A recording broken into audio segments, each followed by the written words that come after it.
প্ৰধানমন্ত্ৰী আৱাস যোজনা চৰকাৰে বিপিএল ঘৰৰ আৰু এটা নতুন আপডেট লৈ আহিছোঁ। সেইটো আপডেট হ'ল যিসকলৰ এইবাৰ ঘৰত আহি জিঅ'টেক কৰি গ'ল বা জিঅ'টেক হৈ গৈছে, এতিয়া কিন্তু সেইসকলৰ এটা নতুন জিঅ'টেক লিষ্ট আহি গৈছে। যদি আপোনালোকৰ সেইটো লিষ্টত নাম থাকে তেনেহ'লে কিন্তু আপোনাৰ জিঅ'টেক সম্পূৰ্ণ হৈ গৈছে। আপোনালোকে চৰকাৰী ঘৰটো লাভ কৰিব। যে কেনেকৈ আপোনালোকে চৰকাৰী বিপিএল ঘৰৰ নতুন জিঅ'টেক হোৱা লিষ্টটো চেক কৰিব, আপোনালোকে আপোনাৰ নিজৰ মোবাইলৰ পৰা কেনেকৈ চেক কৰিব লাগিব, মই আজি এইটো ভিডিঅ'ত আপোনালোকক সম্পূৰ্ণ প্ৰচেছ ষ্টেপ বাই ষ্টেপ দেখুৱাই দি আছোঁ।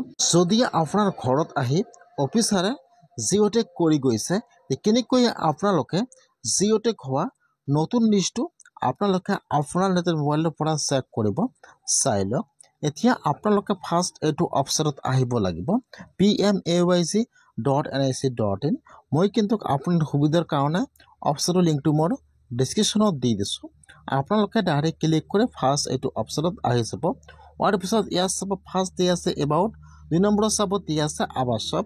এতিয়া আপোনালোকে ফাৰ্ষ্ট আৱাসৰ ওপৰত ক্লিক কৰিব, তাৰপিছত আপোনালোকে ৰিপৰ্টৰ ওপৰত ক্লিক কৰিব।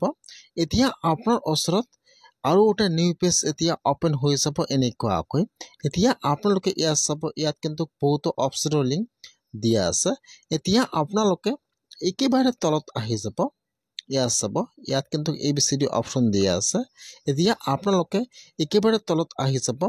অহাৰ পিছত আপোনালোকে ইয়াত চাব, ইয়াত যিটো এজ আৰু এটা অপশ্যন এড হৈ গৈছে, আই অপশ্যন আৱাস প্লাছ ৰিপৰ্ট। ইয়াত যিটো আইৰ 2 নম্বৰ অপশ্যন দিয়া আছে আৱাস প্লাছ কেটাগৰী উইথ ডাটা চামাৰি। এতিয়া আপোনালোকে আইৰ 1 নম্বৰ অপশ্যনৰ ওপৰত ক্লিক কৰিব। ইয়াত চাব, এইটো অপশ্যন নিউ এড হৈ গৈছে।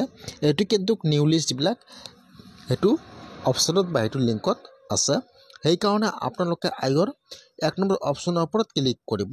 এতিয়া আপোনাৰ ওচৰত এইটো পেজ অপেন হৈ যাব। অলৰেডি এছেট নাম আছাম আহি যাব। তাৰপিছত ইয়াত যিটো আপোনাৰ ডিষ্ট্ৰিক্টৰ নামটো ছিলেক্ট কৰি লৈ ল'ব। তাৰপিছত ইয়াত আহি যাব আপোনাৰ ব্লকৰ নাম। এতিয়া আপোনালোকে ইয়াত আপোনাৰ ব্লকৰ নামটো ছিলেক্ট কৰি লৈ ল'ব। তাৰপিছত ইয়াত আহি যাব আপোনাৰ পঞ্চায়তৰ নাম। এতিয়া আপোনালোকে ইয়াত আপোনাৰ পঞ্চায়তৰ নামটো ছিলেক্ট কৰি লৈ ল'ব। আপোনাৰ ইয়াত সকলো ছিলেক্ট কৰি লৈ ইয়াত চাব দিয়া আছে ছাবমিট। এতিয়া আপোনালোকে ছাবমিটৰ ওপৰত ক্লিক কৰিব। যেতিয়া আপোনালোকে ছাবমিটৰ ওপৰত ক্লিক কৰিব, এতিয়া কিন্তু আপোনাৰ ওচৰত আপোনাৰ পঞ্চায়তৰ নতুন জিঅ'টেক কৰা লিষ্টটো ইয়াত আহি যাব এনেকুৱাকৈ।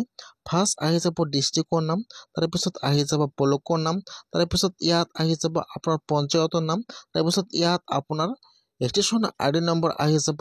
এইফালত বেনিফিচিয়াৰী ফুল নাম আহি যাব আৰু বেনিফিচিয়াৰী ফাদাৰ্ছ নেম আৰু মাদাৰ্ছ নেম ইয়াত আহি যাব এনেকুৱাকৈ। এইটো কিন্তু যিসকলে নতুনকৈ জিঅ'টেক কৰিলে ঘৰত আহি অফিচৰ ফালৰ পৰা লোকে সকলোৰ নাম কিন্তু এইটো লিষ্টত আছে।